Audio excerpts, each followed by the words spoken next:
6 na ang naitalang nasawi ng dahil umano sa heat stroke. Ayon yan sa Department of Health. Mula ito sa mahigit 30 kaso na tinatawag na heat-related illnesses dahil sa matinding tag-init na pinalalapan ng El Nino. May detalye si Benji Durango. Mainit ngayon sa Ilagan, Isabela. 38 degrees Celsius ang temperatura, 44 degrees naman ang heat index. Hindi nawawala ang Cagayan Valley sa listahan ng mga lungsod na nasa danger level heat index. Aktibo pa naman ang mga kabataan ngayon dito sa Ilagan. Sa sports complex nila, isinasagawa ang taunang palaro sa mga bata na halos maghapong bilad din sa init. Dahil sa init ng panahon na nararanasan ayon sa Health Department, 6 na ang nasasawi dahil sa heat stroke mula sa Central Visayas, Ilocos Region at Soc-Sargen. 34 naman ang naitatalang heat-related illnesses mula nitong Enero. Sa datos nga ng City Health Office ng Ilagan, Isabela, naitala rin ang pagtaas ng kaso ng heat-related illnesses sa lungsod. Nangunguna ang heat exhaustion na sinundan ng vertigo. Tumataas din ang bilang ng skin allergies tulad ng bulutong, eczema, scabies, pigsa at herpes zoster. In-inform ang ating mga kababayan na sana magkaroon ng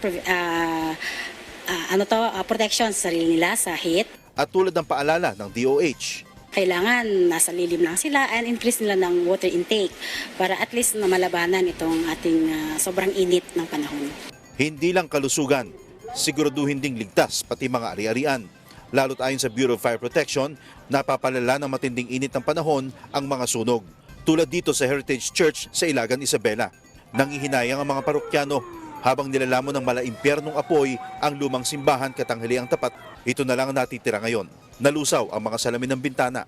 Naging uling ang mga antigong upuan at mga gamit. Itinayo ang St. Ferdinand Church noong 1643. Kulang 400 taong nakatindig sa sentro ng probinsya ng Isabela.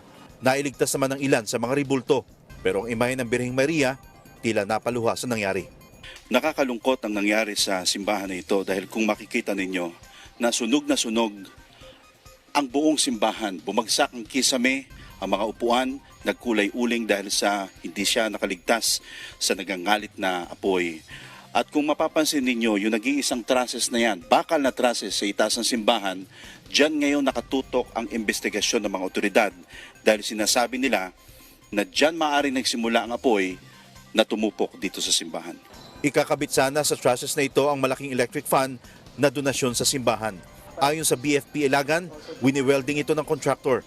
Ang titingnan pa namin itong isang hot work na ginagawa dito dun sa ceiling, particular sa roofing po, no? Kasi pinapalitan nila yung trusses nila from wood to steel. Sinisilip ding dahilan ang matinding init ng panahon dahil luma ang simbahan. Itinuturing itong fire hazard. Mainit kasi yung in between the ceiling and the roofing. Then, mayroon din kaming napag-alaman na there are also wirings that na medyo wear and tear na. Dala na rin ng init ng panahon, then yung pag nagagamit sila palagi. Abot langit ang lungkot ng mga parokyano.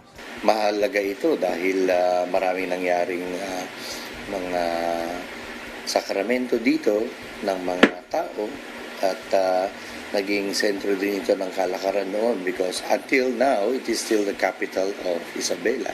Pinaghahandaan ngayon kung saan gaganapin sa mga susunod na araw ang mga misa ng mga parokyano. Benji Durango, para sa Pambansang TV sa Bagong Pilipinas, Ilagan, Isabela.